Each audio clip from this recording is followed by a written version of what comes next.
And the Radin Yankopon say, and I see a dash from Quam, did see Yankopon. What day in Ababi Pim. Nah, when you mistake cry, it's answer. And then so a radio no papa de Maya said, ye and Dano,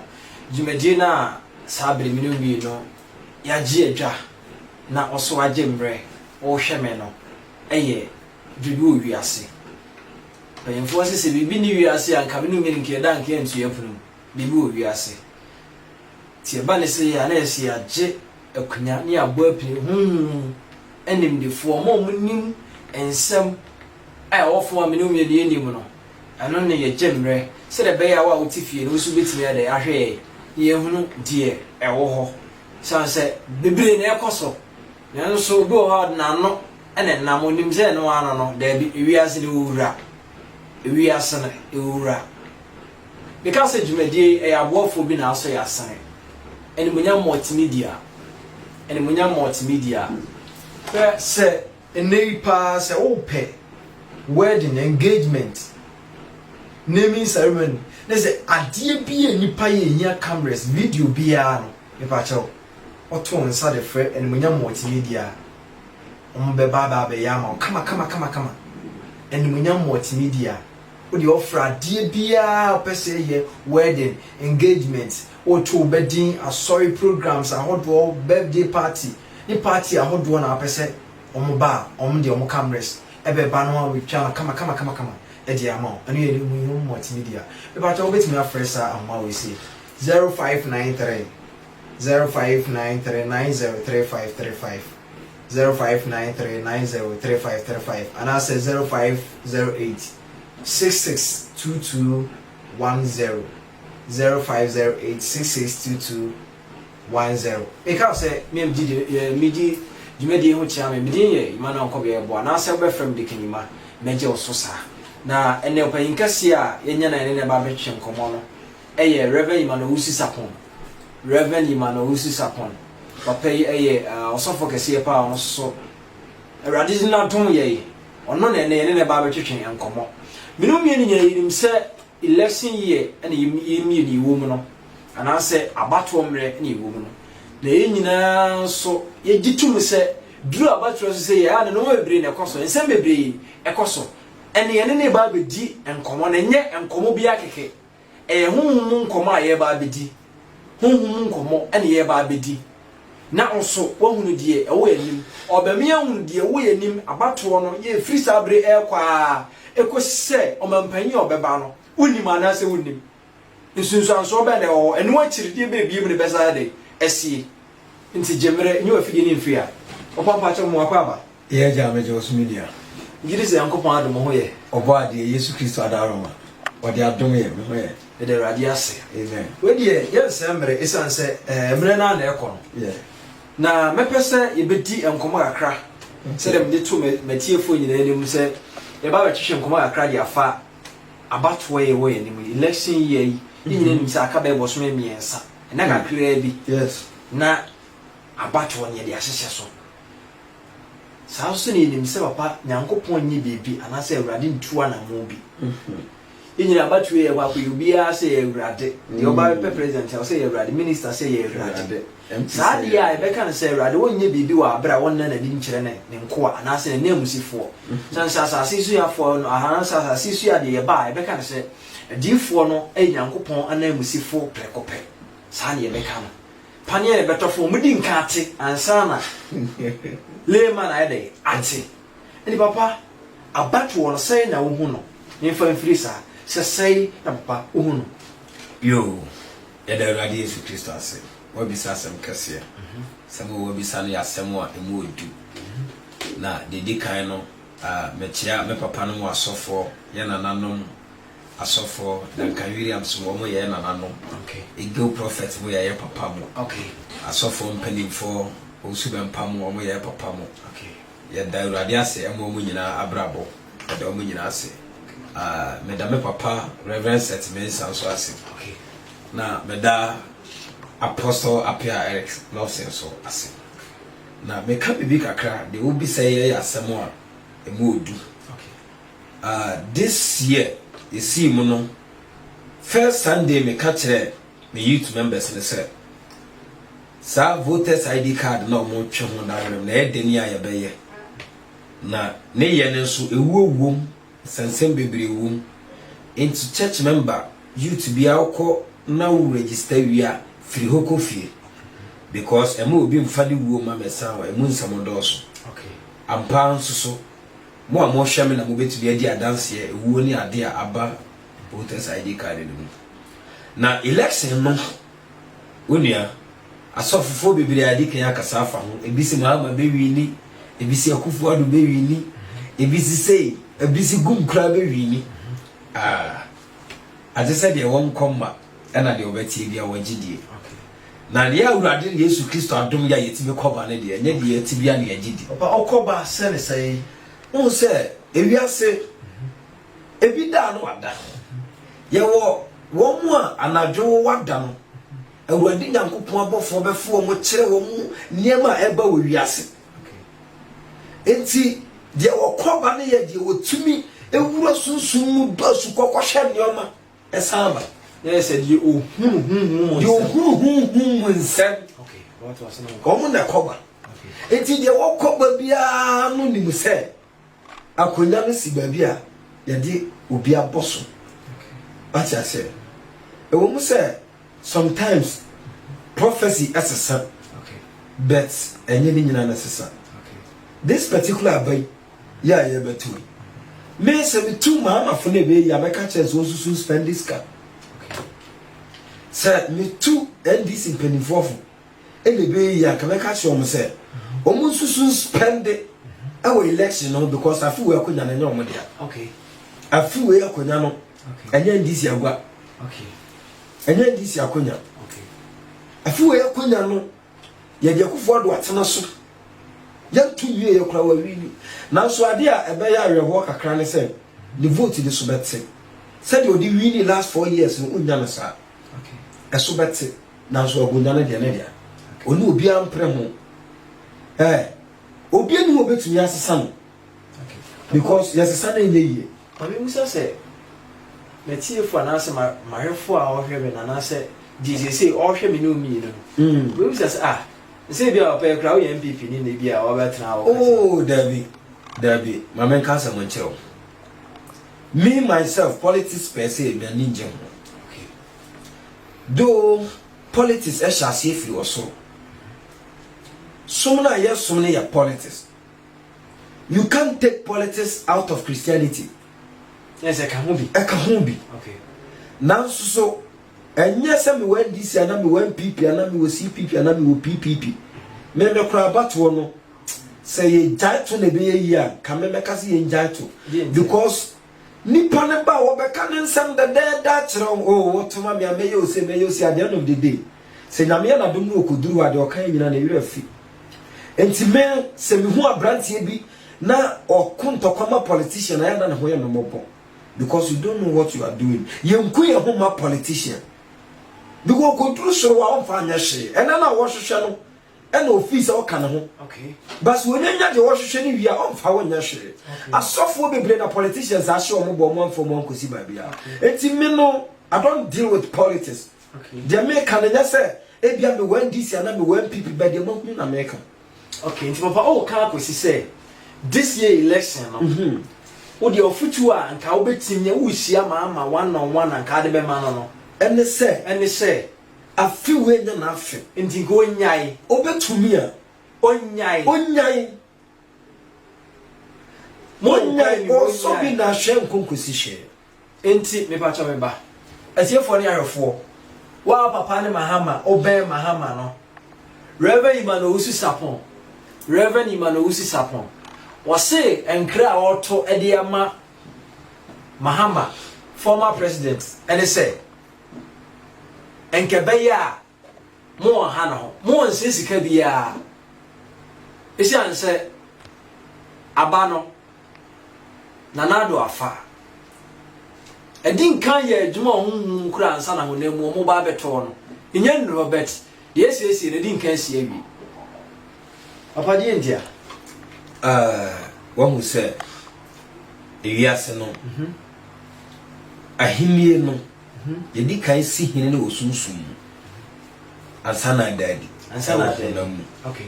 what ya say na ahenie ya pere okay ye di kan pre ho osunsun okay na ya ye ho amane e wo honam mu na daddy na afi we no eye afi bi a kire se Akufo Addo no we obi a nanka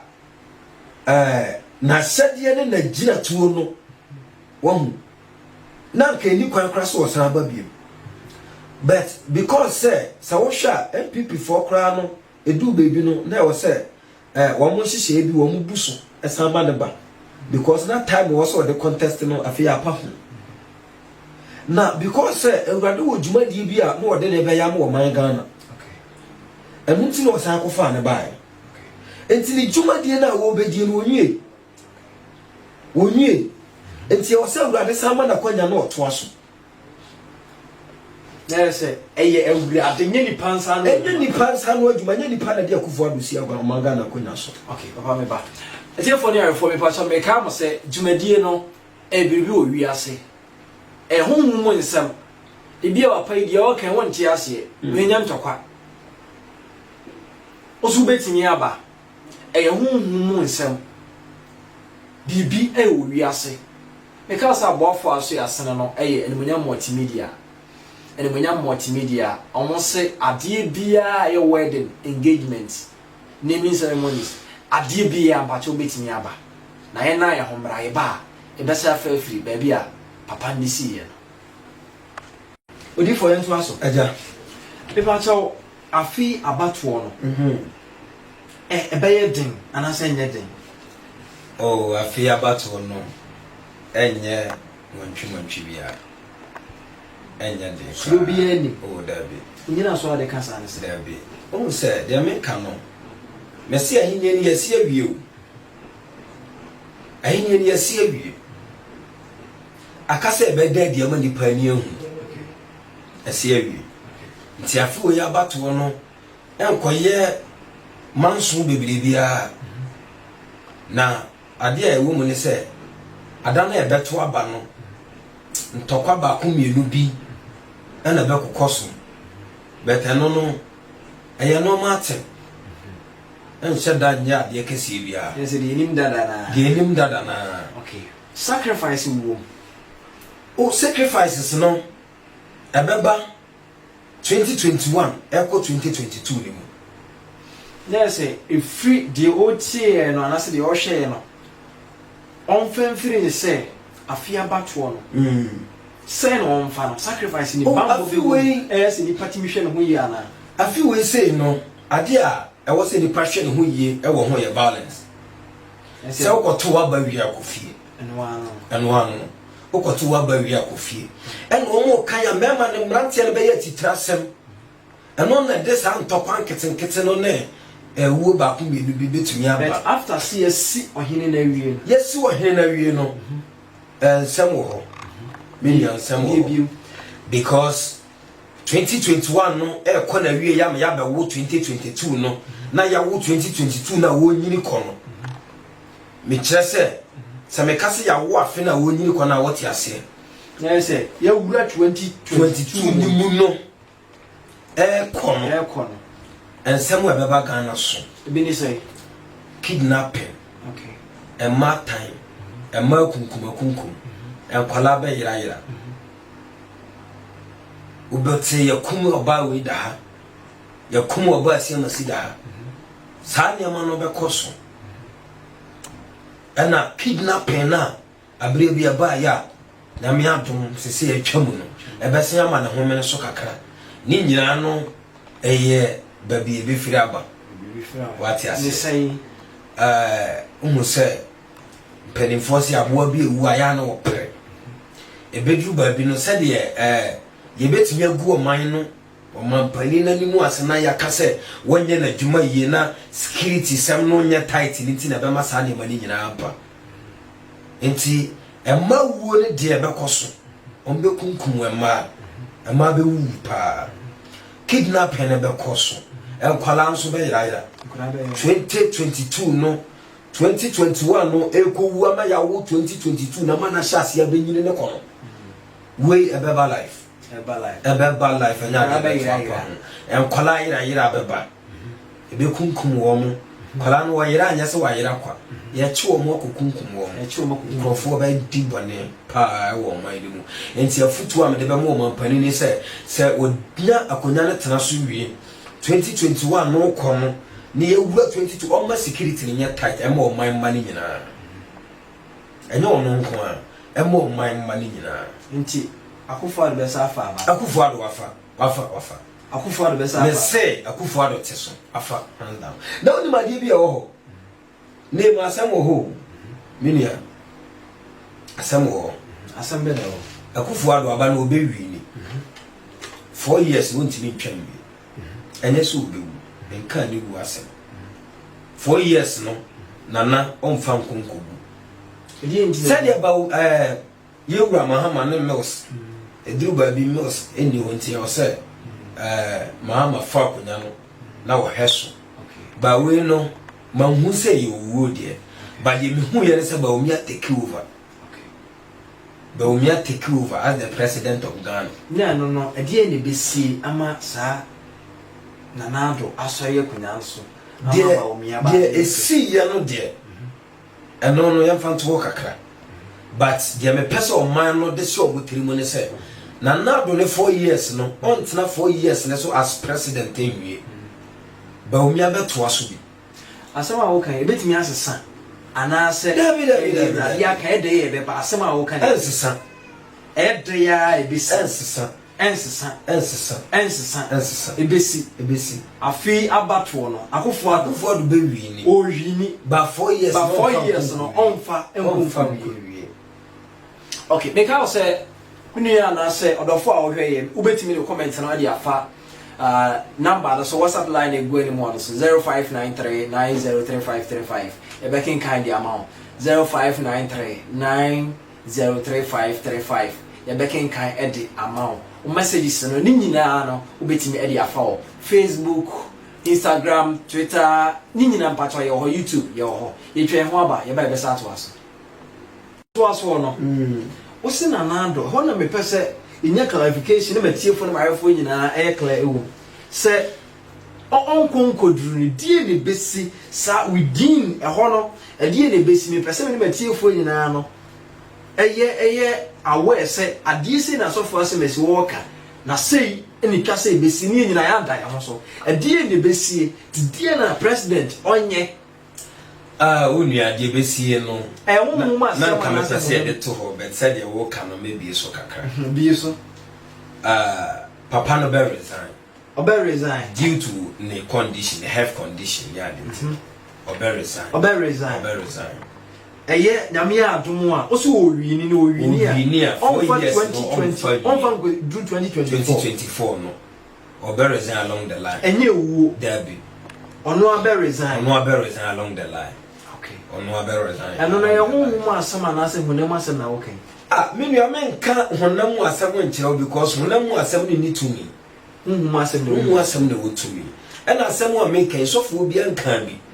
ɛnyɛ ɛyade ama bi kan yakɔhu na me bie so enti ansa na nkrofo bɛ hyɛ asese yɛ kan na kyerɛ sɛ yɛn yɛ de kan yɛ kan da nti yɛn nsɛm ɛda hɔ ɛyɛ asem ɛda hɔ na ɛbɛba me say ɛbɛba life nti president betimi atu ho anamo ama ade we asesa na president betimi atu ho anamo ama na asesa whereby obey selfish na onye na ho de na munim wano na obey na chinchina age say otwa but ahoɔden na mmoa no enti sɛ wanyɛ selfish sɛdeɛ meka no deɛ ɛyɛ ade etwa sɛ ɛba wonu sɛ sometimes nkɔmhyɛ tumi bɔ obi so ɛwɔ hɔ etwa sɛ ɛba nanso so ɛtɔ da asoɔden tumi sesa no wate aseɛ ɛyɛ ade etwa sɛ ɛba ɛna bawumia ɛfo Ghana guana ɔbɛsi ɔmampani baako ofro gwana ba umia obi a president a wo science o man pani bi akam de Mahama ye ya no ntimi kan kire o man pani fo ne ba ko adadafo ni bi bi be film ba umia fro gwana adadafo ni bi be film enti o pa kire se ba umia will be the next president within or from 2020 to 2024 within that range bibi betimi anya 2021 2022 2023 from 2023 na ekọ na 24 na ekọ akọwie no ekọ akọwie ehọ na sansem na nsem wa mekan beba papa enche wo bra ehọ na nsem wa mekan beba ba omia be from my Ghana egwa kronkron obese sie former president bi asema wo kan Awurade na yi a kyerɛw anaasɛ wa na wabɔ osirim na woka me mo bisire mu nkansa ɛyɛ asɛm a nyame nkonkron di me awura mu akɔhwɛ na ma bɛka ho asɛm nti asɛm Awurade aka asɛm a Yesu Kristo ada na dia kyerɛ ɛnyɛ wa na wakwada na waso da yi dabi o ɛnyɛ wa na nam ana bi a ɔpɛ o hype bi dabi ɛyɛ Awurade aka minia me sɛ ɛnyɛ fame na me hyehyɛ nti minka nkyerɛ metiefoɔ sɛ nyame yɛ adom a abatwo no president Nana Akufo-Addo wafa me say Nana wafa hands down wafa gwa no bet on wini no said ye emre bi atwa mo wini na ba ne so bet eso beti na enso ede ya wafa yes nemo ofa wi a watena so okọ no ifiri ba 2023 ekọ no obe resign yes ama vice president Bawumia aba betena so Bawumia betena so a ono so be sie former president bi woni mu say semo America na tie ni Bawumia fro gwana ne sa 2024 election no ebe nsem bebre no so Bawumia be wini after so we wini ayasa so ani in no se wono anka se tena ne term ni mu no obesie former president the first 4 years no obesie former president na Bawumia will be the president obe suffer papa because attacks in the doors papa enfense ni obe frustrating a lot enfense nyame adomo a ebe sa ba won che bi me yasa fafi ho etiefo me giri se asema papa ne kan na wote jumadi eni amdi ho chiame no me di ma no anko bia eboa ofre me Nana eboa meje oso ofre me dik na meje oso yeni yima no wusu sapon reverend yima no wusu sapon ena edi nkomo no na mgiri se wote asem na okan ni yepa wo se bibia nsesa Awurade ena aka bibia nsesa eya Awurade na aka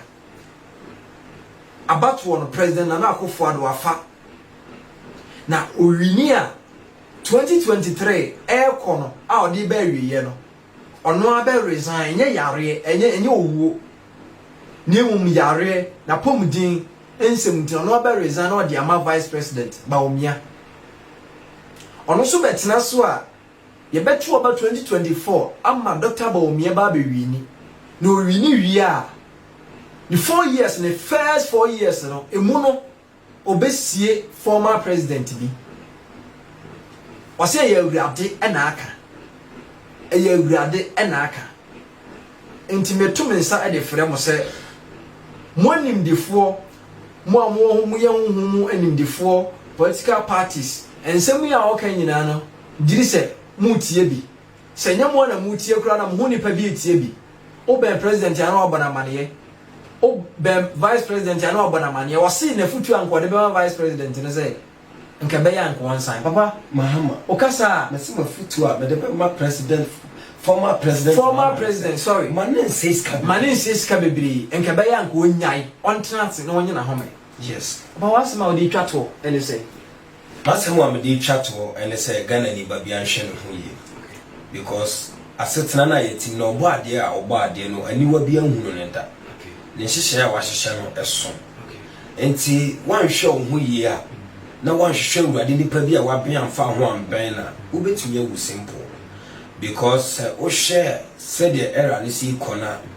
mrantie ni wo na ewumu edoso maba wani wo ni wo edoso na mum de obetumi adwane akwakohwehwe Awurade na ode no ho atwere no no Awurade Yesu Kristo bɛbɔ na ho ban okay open si se obi ehwehwe wa na se asemi a odi ato je obi penchiri mu bi ewu mu a number bay ahoma bay no won frɛ emphasize se de bia won ka se papa ni wie kura wan kyerɛ akwan ne yɛhwehwɛ na yɛhun papa yo say obi hwehwɛ me a omra so outfit power ministry ye wo lobito Black Panther Dynamo wa Sobolo station. Lobito Sobolo station. Black Panther Dynamo wa So Outreach Power Ministry. My number is 0245 082 042. 0245 082 042. Eba so enu ye Reverend Emmanuel Wusu Sapona watching ka opɛ da se ne so osu tie asema onche mre e de bai dwumadi a etwetwe nkomo so eye brigo wiase se bibi ni wa sansem ya okan nyina no unim enye so okan unim enu ntie e frɛ ne se bribi wo wiase bibi ni wo wiase a ke da ke ntie puru bibi e wo wiase ntihwe ho ye ne fi na kututu anamosie enfo ano saa nante na ye ya ise bere ho ase sanse tumi bi ewo ho wiase na onemu no ewo ni wura ewo ni wura di okura mu ye dai ewo ho timinu mie ni enemu ebi chefa bi portion bi ni enya ye dai enemu bi tihwe ho ye obi a ye dai enku anto antwene nsem a oka no se bibi kire wa adwen a obetimi afre na homatrofo no egu screen na ni mo no na se ahoma na de tu dwa no frɛ no na ginchire mu bi e de fafi ne ho wose nyame ya adoma kia ne ken akofo ado beside the next president Ghana nyame sha onka on so agimre ene adaje na de ahwe bye bye.